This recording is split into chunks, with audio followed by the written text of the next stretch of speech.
Don Quijote estaba cuerdo, porque hablaba con Sancho Panza. Y por eso cuando va contra los molinos de viento, en realidad los fúcares, los banqueros, habían comprado todas las licencias para moler grano y entonces habían subido mucho los aranceles. De manera que cuando Don Quijote se lanza contra los molinos, está luchando contra los gigantes de lo que siglos después será la globalización, es decir, contra lo que va a ser el sistema capitalista. De manera que dialoguemos, porque seremos como Don Quijote.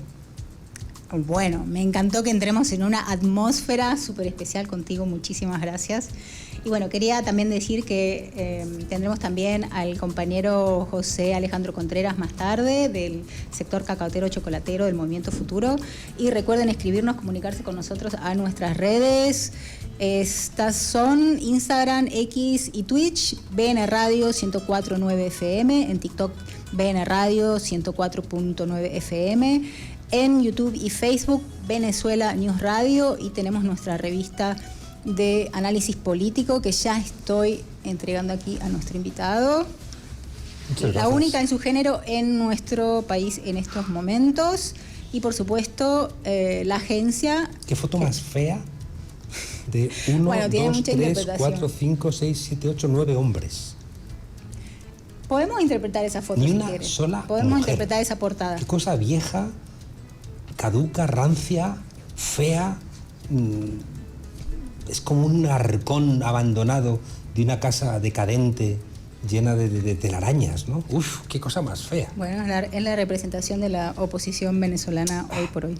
Luego se extrañan de que no les apoyan. Viven en su mundo autorreferenciado y creen que confunden el mundo con esta realidad. O sea, ¿alguien ve esta foto de solo hombres blancos, mayores, ricos, y creen que después, cuando no les vota el pueblo, es porque ha habido cosas raras? ¿No será que los raros son ustedes, que no se dan cuenta del mundo en el que viven?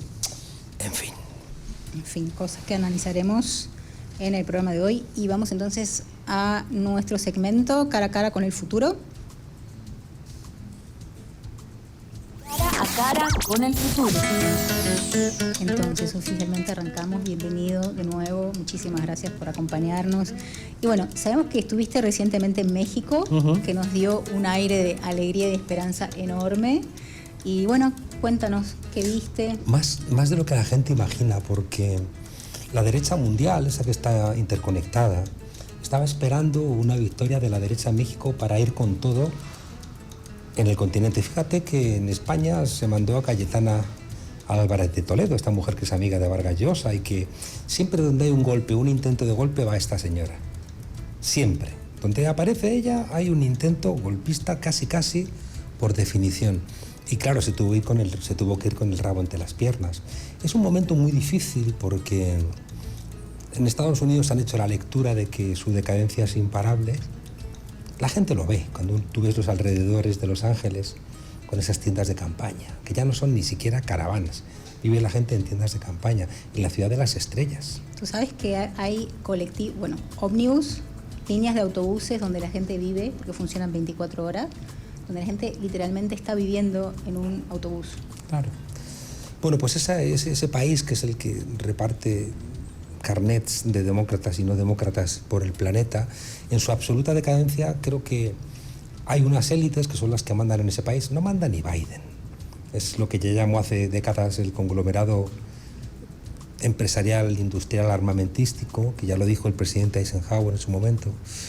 Y claro, esa gente que es la que manda dice, nos queda poco, hay que radicalizar nuestra posibilidad de ganancia, porque como estamos desafiados en los dos elementos centrales de nuestro gobierno, que son el modelo neoliberal y la preeminencia geopolítica, pues tenemos que hacerlo valer. ¿Y cómo lo hacen? Sembrando guerras.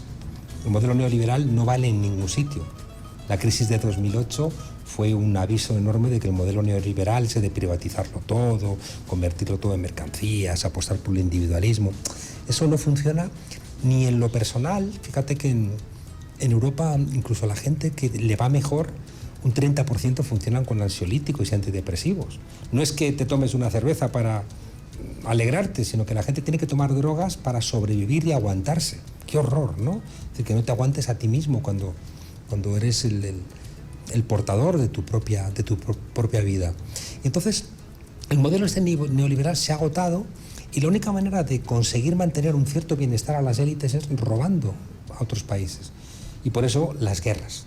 Por eso hay guerra en Europa, por eso hay guerra en forma de genocidio en Palestina, por eso hay guerras en África, y les falta una guerra en América Latina, que ese es el papel de Milei, intentar conseguir una guerra y que él sea el Uribe de la región.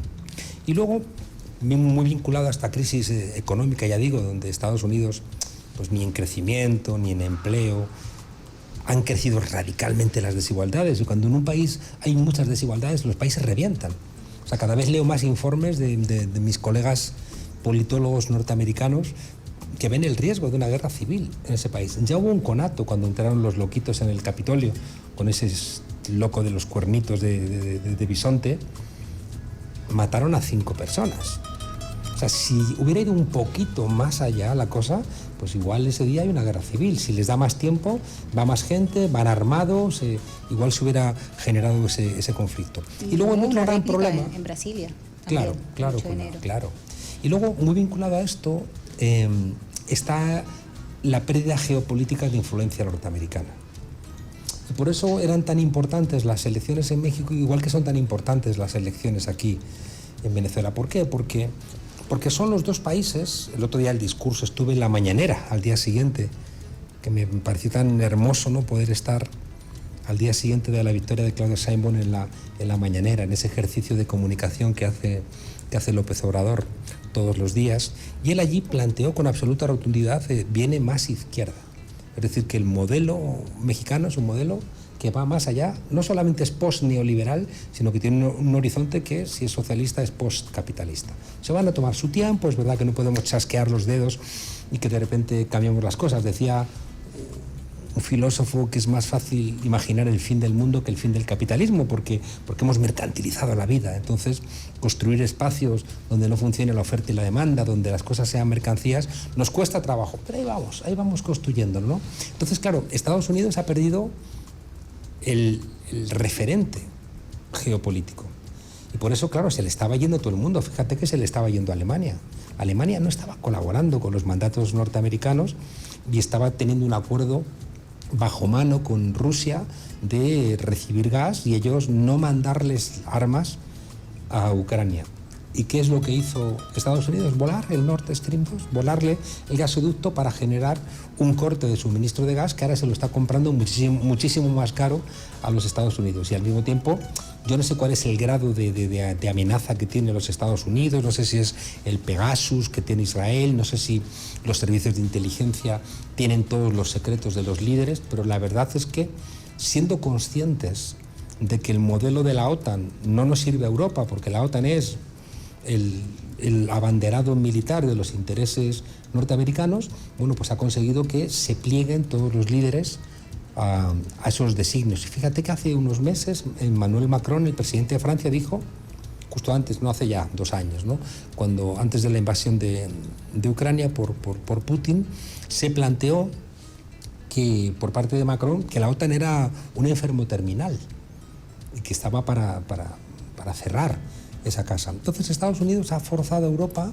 a romper con Rusia, porque es la forma de romper también con China, que es en el horizonte la otra guerra grande que tienen todos los documentos norteamericanos.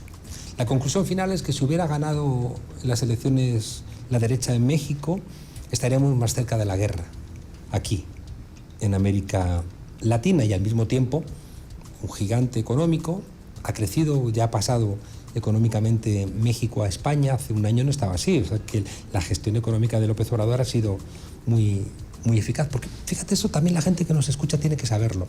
Cuando el Fondo Monetario dice austeridad, hay que apretarse el cinturón, hay que dejar de gastar, es como una vaca enferma que no le das de comer, pues al final se va a morir, si encima la quieres ordeñar. En cambio, si le dejas crecer, aunque sea endeudándose, va a ponerse sana y vas a poder después pagarte las deudas, ¿no? Entonces, este alejamiento de las políticas del Fondo Monetario Internacional hacen que el peso mexicano sea de las monedas más estables ahora mismo del continente. Ya digo, se ha frenado el modelo neoliberal en México, se ha frenado la voluntad de guerra, México se incorpora a la gestión alternativa internacional. México tiene que estar al lado de los Estados Unidos porque está al lado, 3.000 kilómetros de frontera con los Estados Unidos. Pero México, con Claudia Sheinbaum, va a empezar a mirar hacia el sur. La conversación entre Claudia Sheinbaum y Nicolás Maduro es muy hermosa. Y me recuerda cuando López Obrador invitó a Díaz-Canel, cuando ha reconocido la figura de Bolívar como algo importante que Venezuela le ha entregado al mundo. Creo que con Claudia Sheinbaum Venezuela va a volver a tener muchas más posibilidades porque México no va a permitir que continúe este asedio a este país. Por tanto, ¿qué van a intentar? Pues que las siguientes elecciones no las pierdan y hay que contar con que los 2 meses escasos que quedan, lo que han perdido en México van a intentar ganarlo aquí porque otra derrota para ellos es humillante y por tanto todos los demócratas del mundo tenemos la obligación de garantizar que la democracia puede seguir su rumbo aquí en Venezuela. Quería preguntarte sobre estas 4 claves para que no se vacíen las democracias que postulaste junto al presidente Nicolás Maduro, entre otros espacios. Tú hablas de esas 4 si quieres explicarlas, pero nos interesa desde el Movimiento Futuro también esta idea del partido movimiento, su necesidad, su importancia. Todas están mezcladas. Yo creo que la intuición del partido movimiento hace años, yo recuerdo haber hablado con un joven Héctor sobre la necesidad de que el partido político esté abajo. Porque ahora tenemos una realidad en todas nuestras democracias, que son democracias liberales, donde quien gestiona el Estado es el partido que gana las elecciones. Y eso genera problemas. Sobre todo que los partidos se vacían porque los mejores cuadros del partido se van a gestionar el Estado, alcaldías, municipios, gobernaciones. Y entonces dejas de escuchar. Recuerdo, os lo cuento muchas veces, que cuando visité a Lula cuando estaba preso en Curitiba, él me decía, uno de los problemas que tuvimos en el gobierno fue que dejamos de escuchar a la gente, porque el partido se burocratizó. El partido se convirtió en un espacio rígido, en un espacio donde ni siquiera ideológicamente se convierten en intransigentes. Se convierten en intransigentes porque están gestionando un Estado que se encarga a su vez de un alto porcentaje del Producto Interior Bruto del país. Y por tanto no tienes tiempo, si eres ministro no tienes tiempo para muchas más cosas. Por tanto creo que una de las cuestiones esenciales del partido movimiento es que seas un partido eficiente, que seas capaz de ganar elecciones, de organizarlas, de gestionar el aparato del Estado, de tener una respuesta rápida ante cualquier tipo de problema. Es decir, los elementos clásicos del partido político del siglo XX. Pero al mismo tiempo necesitas compaginarlo porque tenemos un mundo muy complejo. Y el movimiento social, que es un poco lo que me decía el otro día el presidente Maduro, es mucho más rico, es mucho más plural, expresa muchísimos más elementos que el que puede expresar un partido. Yo fundé un partido en España y no estoy de acuerdo de todo con mi partido, imagínate, ¿no? O sea, es que no estás de acuerdo ni siquiera con tu pareja en todo. ¿Y qué ocurre? Que estamos en un momento en donde también somos como, tenemos la mandíbula de cristal y somos como muy señoritos, muy monsieur, que dicen aquí. Entonces, cuando de repente algo no nos gusta, decimos, ya no me gusta Dios. No, seamos serios.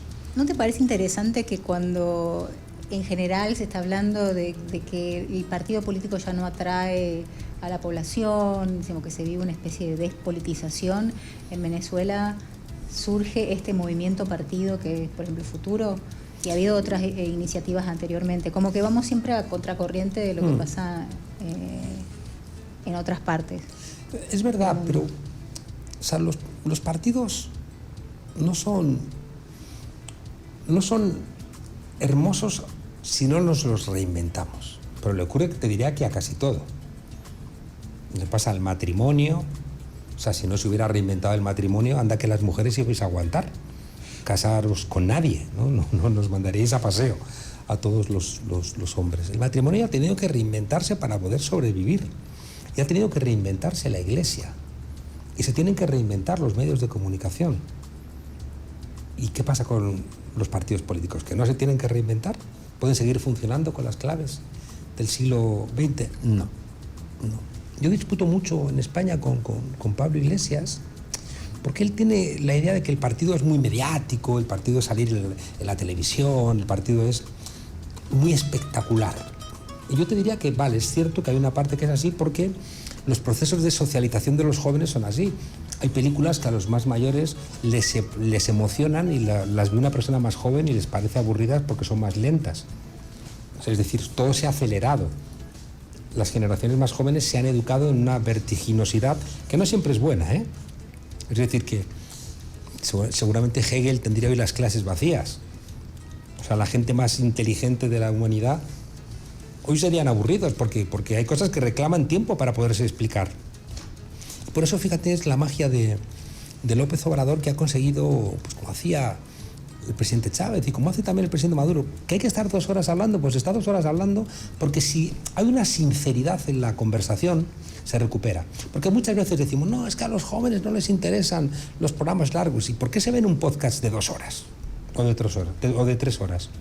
Yo creo que la clave no está tanto en la duración, sino en la frescura que se traslade. Y la frescura tiene mucho que ver también con la credibilidad de quien está comunicando.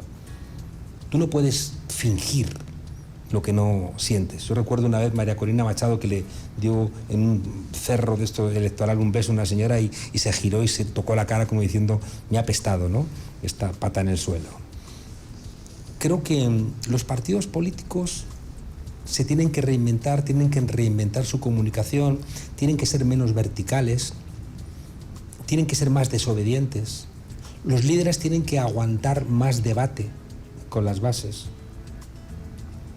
Tienen que ser más cimarrones, porque es la única manera, ya digo, en el siglo XXI de que podamos vincularnos a algo que nos hace falta, que es necesario, pero que es mucho más difícil ahora de abrazar que hace 50 años. Decía Bertolt Brecht, el dramaturgo y poeta alemán, tú solo tienes 2 ojos, pero el partido tiene 100, porque en ese momento el partido político te alfabetizaba, te cuidaba la salud, te cuidaba en el trabajo, te defendía de los pistoleros de la patronal, te ayudaba con tu casa, te buscaba el ámbito de ocio donde encontrabas a tu pareja, te ayudaba a bailar.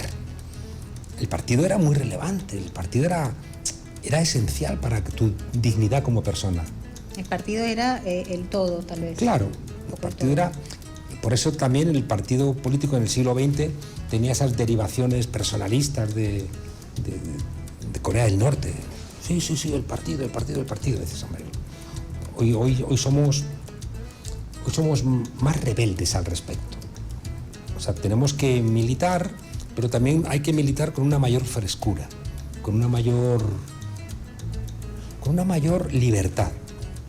Entonces, el partido o lo entendemos como una fórmula contradictoria o creo que no van a tener éxito. Yo digo en mis textos que el partido es como la luz. Tú sabes que la luz, hay una discusión porque según cómo la observas, a veces se comporta como una onda y a veces se comporta como una partícula. Y es lo mismo. Bueno, pues creo que al partido le ocurre lo mismo. A veces se tiene que comportar como partido y a veces se tiene que comportar como un movimiento. En un equilibrio inestable. Los militantes, que son la gente consciente, que se ha dado cuenta de que necesitamos dedicar parte a lo colectivo, participar es trabajar de más. La gente que tiene conciencia, hay gente que no tiene por qué tenerla, pero que no nos dé lecciones. Hay gente que se quiere dedicar solamente a la rumba, a tomar, a la fiesta, a irse a la playa, me parece muy bien, pero que no nos dé lecciones, ¿eh? Porque esa gente está parasitándonos a los que dedicamos parte de nuestro tiempo a lo colectivo. A mí también, claro, que me gusta ver series de Netflix y me gusta tomar una cerveza y me gusta irme a la playa y me gusta viajar, pero tengo que trabajar, aunque no me guste tanto, porque es que si no, no estoy colaborando con mi sociedad. Y por tanto, ya digo, yo entiendo que haya gente a la cual le hayan inoculado la indiferencia, gente a la que le hayan inoculado el tú vota y no te metas en política. Como mucho cada 4 años votas o ni siquiera votes, ¿no? Y dices, cuidado porque eso le interesa solamente a los ricos, porque los ricos votan todos los días. Y tú votas solamente una vez cada 4 años. Por tanto, que no te engañen porque te están robando algo que tus mayores tuvieron que hacer barricadas para que tú tengas el derecho a votar. Y por tanto, la conclusión es que cuando uno milita en un partido o milita en un movimiento, tiene una serie de compromisos con sus compañeros, con sus camaradas, con sus amigos, con la gente de lucha, que forma parte de lo más hermoso de la formación de una persona joven. Cuando tú militas en lo que sea, en un partido, en un movimiento social, en un grupo de teatro como Federico García Lorca, en La Barraca, en un club de escritura, en un club de lectura, compartiendo poesía, lo que quieras, un grupo de música. Cuando tú te configuras tu vida así, tu vida es mucho más hermosa. Estás conjurando la soledad, que es el gran mal en este siglo XXI, donde como todo es una mercancía, al final nosotros también somos una mercancía. Y no pasaría nada si fuéramos felices, pero es que no somos felices. Y por tanto, al final, fíjate, la gente que milita tiene por un lado la sensación de que hace lo correcto y por tanto está más a gusto consigo mismo, conoce gente y a lo mejor hasta encuentra pareja, imagínate tú. Mira, entonces, elecciones en Venezuela, ¿no? Primero, ¿qué ves? ¿Cómo ves a Venezuela hoy?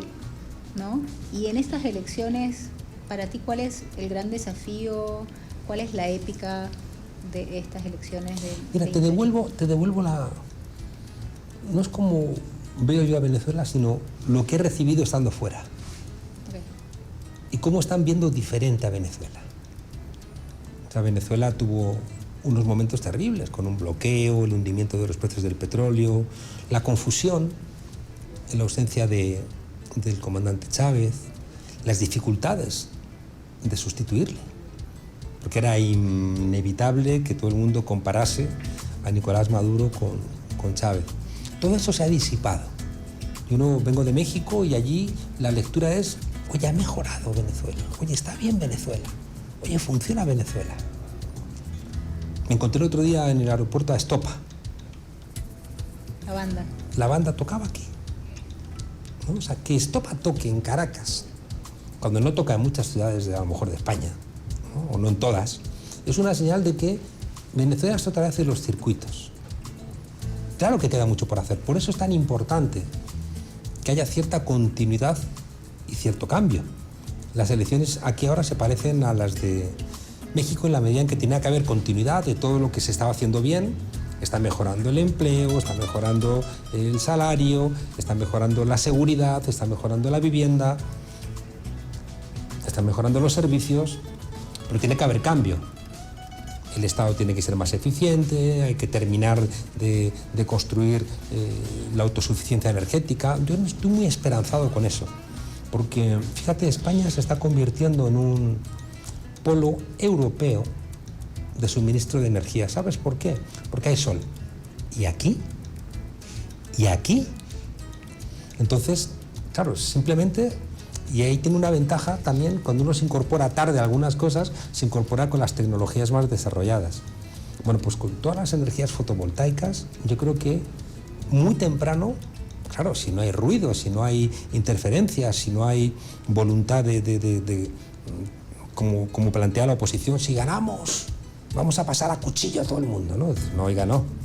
Tiene que haber cierta continuidad, y si hay continuidad, yo estoy convencido de que muy breve la diferencia que hay aquí en Venezuela, que no es tan alta, lo que pasa es que, claro, genera cuellos de botella que a su vez generan problemas, por ejemplo, de luz y demás, ¿no? Yo estoy convencido de que en un año Venezuela va a solventar el problema de la luz, porque es que es bastante rápido y bastante eficiente, ¿no? Entonces, ya digo, desde fuera, la lectura que se hace de Venezuela es que es un país con enormes potencialidades, enormes potencialidades.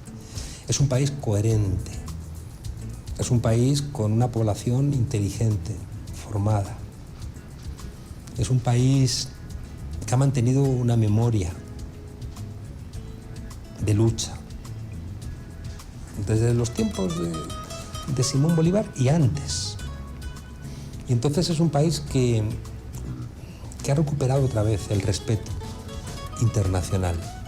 Me hizo gracia el otro día el presidente hablando de Isabel Díaz Ayuso, que es un monstruo, es la presidenta de la Comunidad de Madrid, es la máxima admiradora de Milei.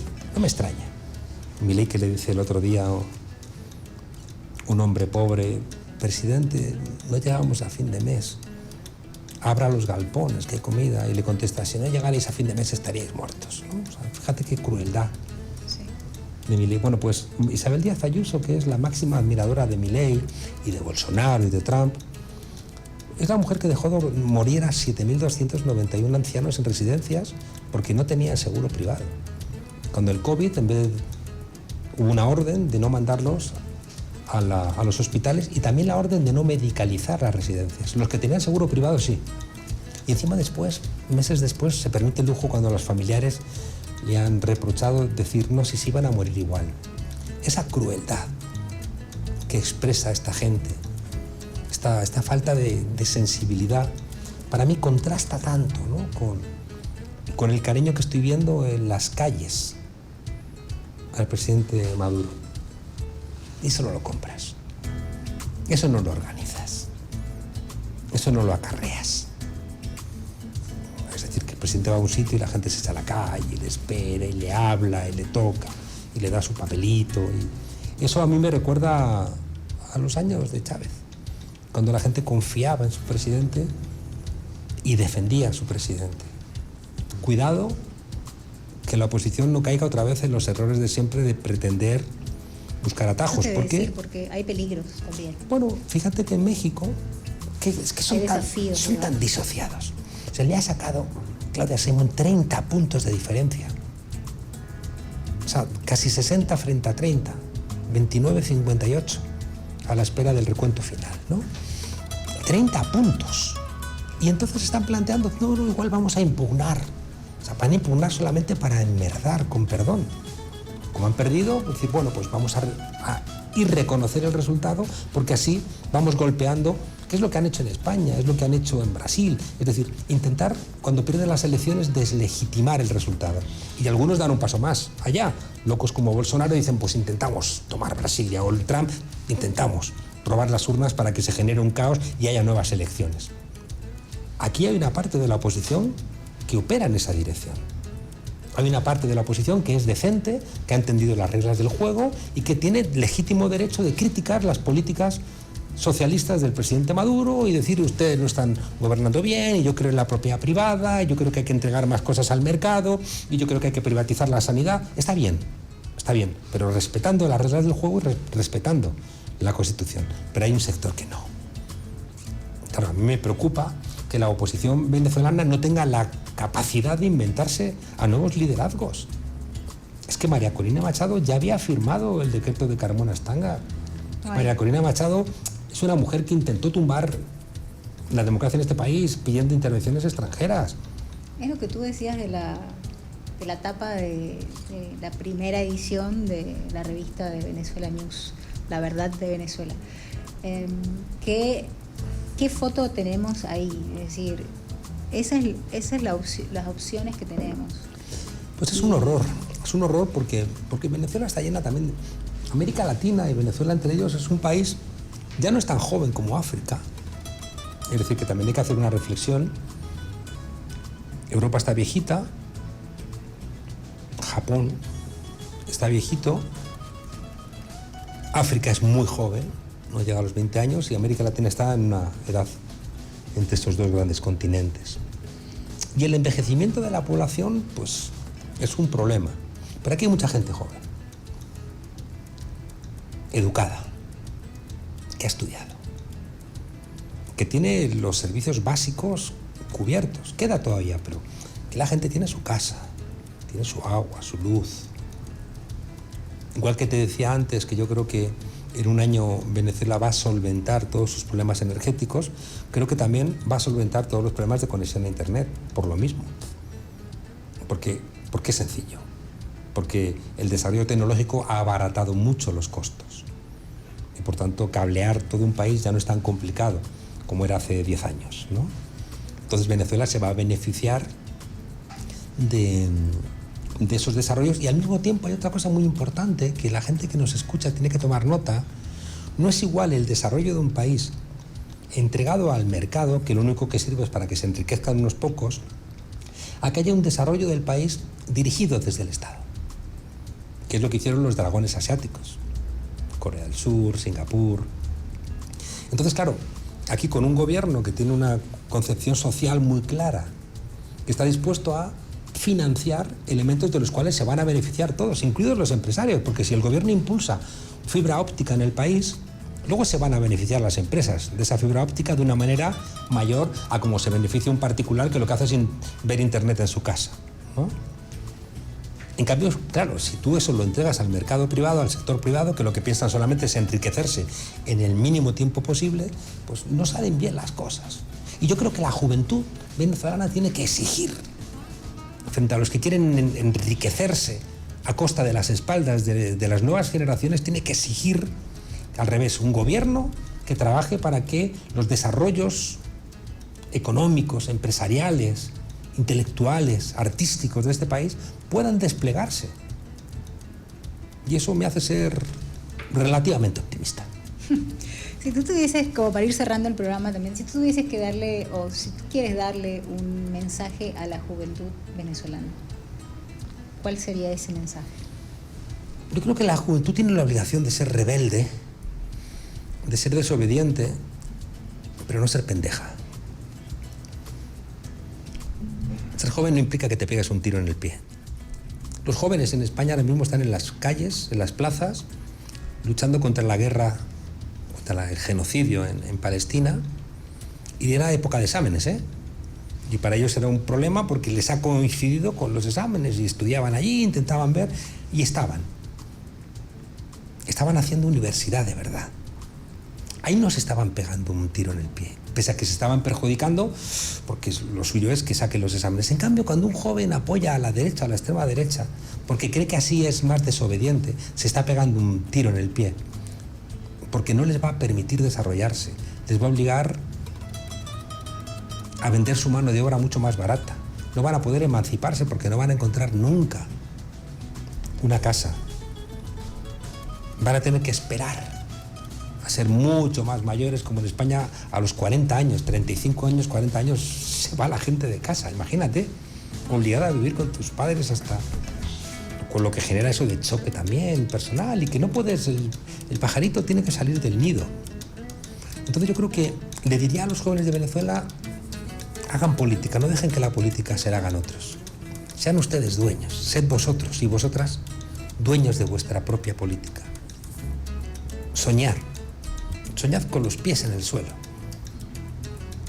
Reclamad lo que soñáis y deseáis. Reclamad vuestro derecho a conocer, a indagar. Elaborad vuestros dolores. No dejéis que otros os los elaboren. Entendedlos. Ahondad en ellos. Porque de los dolores uno sale crecido. Porque crecer al final es eso, ¿no? Es ir negociando con nuestros dolores y disparándoles al corazón para acabar con ellos y que ellos no acaben con nosotros. Y sobre todo, le diría a los jóvenes que amen. Que amen como... pero no como... O sea, el sexo está muy bien, es muy divertido, pero amar es mucho más. Decía el Che Guevara que el amor es el sentimiento que mueve el mundo. Y lo decía San Agustín, y lo decía Jesucristo, y lo decía Marx, y lo decía la gente sensata, y lo dice mi abuela. O sea, es decir, la gente sensata sabe que cuanto más das, más recibes. Y les diría a los jóvenes que no se enseñen en la codicia, que no se enseñen en la competitividad. Competencia es competere, es poder con. Es lo contrario de lo que entendemos hoy. Ser competente es ser capaz de, no ser competitivo contra. Y les diría a los jóvenes que se muevan por ese sentimiento tan de la juventud que es el amor, que es la generosidad, que es la empatía. Porque si desarrollan, ahora que son jóvenes, ese sentimiento, se van a rodear de mayores, de gente como ellas y como ellos. En cambio, si son egoístas, se van a rodear de gente egoísta y se les va a joder la vida. Muchísimas gracias por estas reflexiones y mensajes para el futuro y para la juventud venezolana, y también por tus reflexiones sobre el contexto internacional, regional y venezolano. Un placer haberte tenido en este programa de Diálogo por el Futuro y te esperamos siempre. Seguro. Vamos a una musiquita y volvemos.